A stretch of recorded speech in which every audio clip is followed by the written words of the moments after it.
ಎಲ್ಲಿ ನಂಬಿಕೆ ಇರುತ್ತದೆಯೋ ಅಲ್ಲಿ ಪವಾಡಗಳು ಜನ್ಮ ತಾಳುತ್ತವೆ. ಎಲ್ಲಿ ತಾಯಿಯ ಮಮತೆ ಇರುತ್ತದೆಯೋ ಅಲ್ಲಿ ಕಷ್ಟಗಳು ಮಂಜಿನಂತೆ ಕರಗುತ್ತವೆ. ಮಕರ ಸಂಕ್ರಾಂತಿಯ ಪುಣ್ಯಕಾಲದಲ್ಲಿ ಭಕ್ತ ಸಮೂಹ ಅಯ್ಯಪ್ಪನ ಬೆಟ್ಟಕ್ಕೆ ಸಾಗಿದರೆ ಇಲ್ಲಿ ಲಕ್ಷಾಂತರ ಮಹಿಳೆಯರು ಅಮ್ಮ ಎಂಬ ಹರ್ಷೋದ್ಗಾರದೊಂದಿಗೆ ಕೆಂಪು ದೀಕ್ಷೆ ತೊಟ್ಟು ತಮಿಳುನಾಡಿನ ಪುಣ್ಯಕ್ಷೇತ್ರದೆಡೆಗೆ ಸಾಗುತ್ತಾರೆ.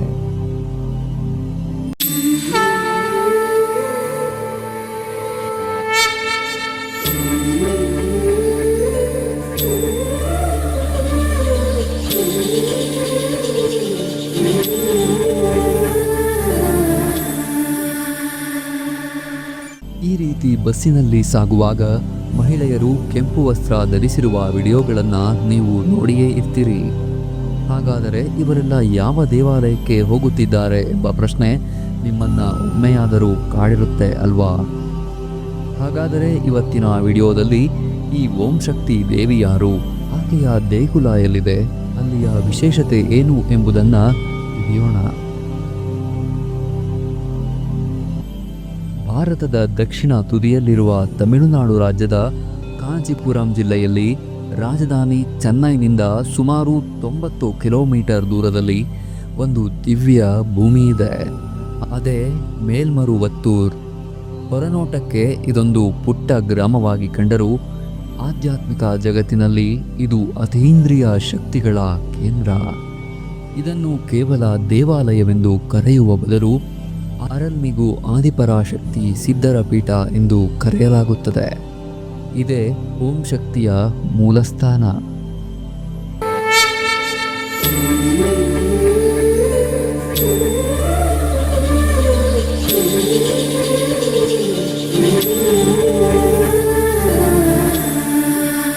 ತಮಿಳುನಾಡಿನ ಮೇಲ್ಮರುವತ್ತೂರ್ ಕೋಟ್ಯಾಂತರ ನೊಂದ ಜೀವಗಳ ಆಶಾಕಿರಣವಾಗಿದೆ.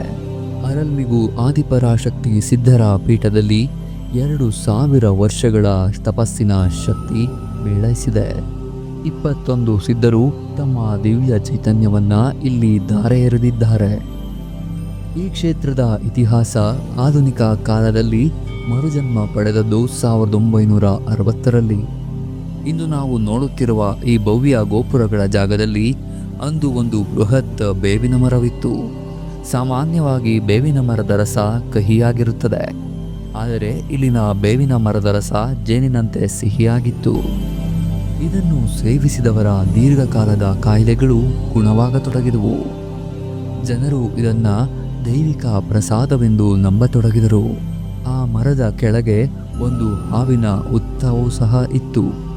ಅದು ದೇವಿಯ ಸಾನ್ನಿಧ್ಯದ ಸಂಕೇತವಾಗಿತ್ತು ಎಂಬುದು ಇಲ್ಲಿನ ಭಕ್ತರ ನಂಬಿಕೆ. ಆದರೆ 1966ರ ನವೆಂಬರ್ 28ರಂದು ಭೀಕರ ಚಂಡಮಾರುತ ಸಂಭವಿಸಿ ಆ ಬೇವಿನ ಮರ ಧರೆಗುರುಳಿತು.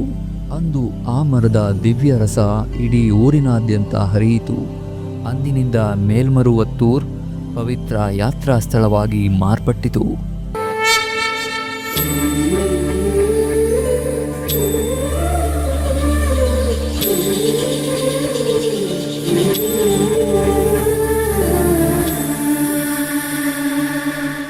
ಕ್ಷೇತ್ರದ ಮತ್ತೊಂದು ವಿಶೇಷವೆಂದರೆ ಬಂಗಾರು ಆದಿಗಾಳರ್. ಇವರನ್ನ ಭಕ್ತರು ಆದಿಶಕ್ತಿಯ ಪ್ರತಿರೂಪವೆಂದೇ ಕಾಣುತ್ತಾರೆ. ದೇವಿಯೇ ಇವರ ಮೂಲಕ ಭಕ್ತರೊಂದಿಗೆ ಮಾತನಾಡುತ್ತಾಳೆ ಎಂಬುದು ಇಲ್ಲಿನ ಜನರ ನಂಬಿಕೆಯಾಗಿತ್ತು.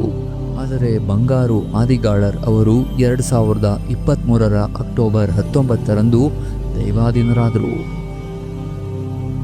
ಈ ದೇವಾಲಯದ ವಿಶೇಷವೆಂದರೆ ಪ್ರಪಂಚದ ಎಷ್ಟೋ ದೇವಾಲಯಗಳಲ್ಲಿ ಮಹಿಳೆಯರಿಗೆ ಮಡಿ ಮೈಲಿಗೆಯ ಕಾರಣಕ್ಕೆ ನಿರ್ಬಂಧ ಹೇರಲಾಗಿದೆ. ಆದರೆ ಈ ಕ್ಷೇತ್ರದಲ್ಲಿ ಮಾತ್ರ ಆ ರೀತಿಯ ಯಾವುದೇ ಕಟ್ಟಳೆಗಳಿಲ್ಲ. ಮುಟ್ಟಾದ ಮಹಿಳೆಯನ್ನು ಮಗಳಂತೆ ಬರಮಾಡಿಕೊಂಡು ಗರ್ಭಗುಡಿಯೊಳಗೆ ಪ್ರವೇಶ ನೀಡುವ ಏಕೈಕ ಕ್ರಾಂತಿಕಾರಿ ಕ್ಷೇತ್ರವಿದು. ತಾಯಿಯ ಮಡಿಲಲ್ಲಿ ಮೈಲಿಗೆಗೆ ಜಾಗವೆಲ್ಲಿದೆ? ಇಲ್ಲಿರುವುದು ಒಂದೇ ಕುಲ, ಅದು ಭಕ್ತಿಯ ಕುಲ ಎಂಬುದನ್ನು ಈ ಕ್ಷೇತ್ರ ಸಾರಿ ಹೇಳುತ್ತದೆ. ಈ ದೇಗುಲದಲ್ಲಿ ನವರಾತ್ರಿಯ 9 ದಿನಗಳ ಉತ್ಸವವನ್ನು ಅತ್ಯಂತ ವಿಜೃಂಭಣೆಯಿಂದ ಆಚರಿಸಲಾಗುತ್ತದೆ. ಗರ್ಭಗುಡಿಯೊಳಗೆ ಅಖಂಡ ದೀಪಗಳನ್ನು ಬೆಳಗಿಸಲಾಗುತ್ತದೆ. ಈ ದಿನಗಳಲ್ಲಿ ಲಕ್ಷಾರ್ಚನೆ ಅಂದರೆ ದೇವಿಯ ಲಕ್ಷ ಹೆಸರುಗಳ ಪಠಣ ಮಾಡಲಾಗುತ್ತದೆ. ಸ್ವಯಂಭೂ ಅಮ್ಮನನ್ನ ಪ್ರತಿದಿನ ವಿವಿಧ ವಿಶೇಷ ಅಲಂಕಾರಗಳಿಂದ ಅಲಂಕೃತಗೊಳಿಸಲಾಗುತ್ತದೆ. ಅಂತಿಮ ದಿನ ಅಂದರೆ ವಿಜಯದಶಮಿಯಂದು ಬೆಳ್ಳಿ ರಥದಲ್ಲಿ ದೇವಿಯ ಮೆರವಣಿಗೆ ನಡೆಯುತ್ತದೆ. ಈ ರಥವನ್ನು ಮಹಿಳಾ ಭಕ್ತರು ಮಾತ್ರ ಎಳೆಯುತ್ತಾರೆ. ಇಲ್ಲಿ ಆಚರಿಸಲಾಗುವ ಇನ್ನೊಂದು ವಿಶೇಷ ದಿನವೆಂದರೆ ಅದು ಚಿತ್ರ ಪೌರ್ಣಿಮೆಯ ಚಿತ್ತಿರೈ ತಿಂಗಳ ಹುಣ್ಣಿಮೆ. ಚಿತ್ರ ಪೌರ್ಣಿಮೆಯನ್ನು ಚಿತ್ತಿರೈ ತಿಂಗಳ ಹುಣ್ಣಿಮೆಯೆಂದು ಆಚರಿಸಲಾಗುತ್ತದೆ. ಇಲ್ಲಿನ ಪ್ರಮುಖ ಆಕರ್ಷಣೆ ಎಂದರೆ ಭವ್ಯವಾದ ಕಲಶ ವಿಲಕ್ಕು ಯಜ್ಞ.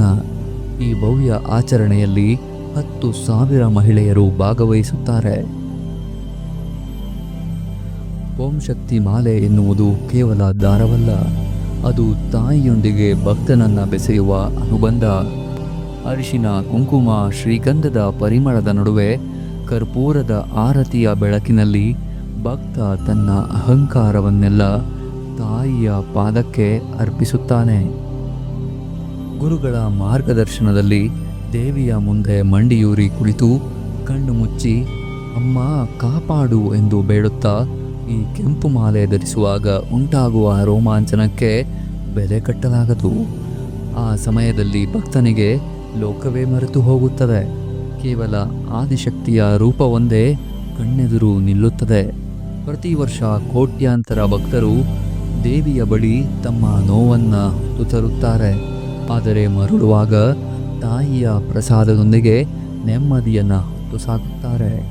ನಂಬಿದವರಿಗೆ ಇಷ್ಟಾರ್ಥ ಈಡೇರಿಸುವ, ನೊಂದವರಿಗೆ ಸಾಂತ್ವನ ನೀಡುವ ಈ ಆದಿಪರಾಶಕ್ತಿ ಸಿದ್ಧರ ಪೀಠ ಭಕ್ತಿಯ ಪರಮೋಚ್ಚ ಕೇಂದ್ರ. ಈ ಓಂ ಶಕ್ತಿಯ ಭಕ್ತಿಗೆ ಆಕರ್ಷಿತರಾದ ಅನೇಕ ಜನರು ಆದಿಪರಾಶಕ್ತಿ ವಾರದ ಪ್ರಾರ್ಥನೆ ಎಂಬ ಹೆಸರಿನಲ್ಲಿ ಗುಂಪುಗಳನ್ನು ರಚಿಸಿಕೊಂಡಿದ್ದಾರೆ. ಈ ಸಂಘಗಳು ತಮಿಳುನಾಡಿನಲ್ಲಿ ಮಾತ್ರವಲ್ಲದೆ ಆಂಧ್ರ ಪ್ರದೇಶ ಮತ್ತು ಕರ್ನಾಟಕದಲ್ಲೂ ಚಾಲ್ತಿಯಲ್ಲಿವೆ. ಈ ಸಂಘದ ಎಲ್ಲ ಸದಸ್ಯರು ವರ್ಷಕ್ಕೊಮ್ಮೆಯಾದರೂ ಈ ದೇವಾಲಯಕ್ಕೆ ಭೇಟಿ ನೀಡುತ್ತಾರೆ. ಹೀಗೆ ಜಾತಿ, ಮತ, ಮೇಲು ಕೀಳು ಹಾಗೂ ಲಿಂಗ ತಾರತಮ್ಯದ ಬೇಲಿಗಳನ್ನು ಸಡಿಲಿಸಿ ಭಕ್ತಿಯೊಂದೇ ಪರಮಸತ್ಯ ಎಂದು ಸಾರುತ್ತಿರುವ ಮೇಲ್ಮರುವತ್ತೂರು ಆದಿಪರಾಶಕ್ತಿ ಸಿದ್ಧರ ಪೀಠ ಇಂದಿನ ಆಧುನಿಕ ಯುಗದಲ್ಲೂ ದೈವಿಕ ಶಕ್ತಿಯ ಅಸ್ತಿತ್ವಕ್ಕೆ ಸಾಕ್ಷಿಯಾಗಿದೆ. ಈ ಕ್ಷೇತ್ರ ಕೇವಲ ತಮಿಳುನಾಡಿಗೆ ಸೀಮಿತವಾಗದೆ ಇಡೀ ದಕ್ಷಿಣ ಭಾರತದ ಆಧ್ಯಾತ್ಮಿಕ ಕೇಂದ್ರವಾಗಿ ಹೊರಹೊಮ್ಮಿದೆ.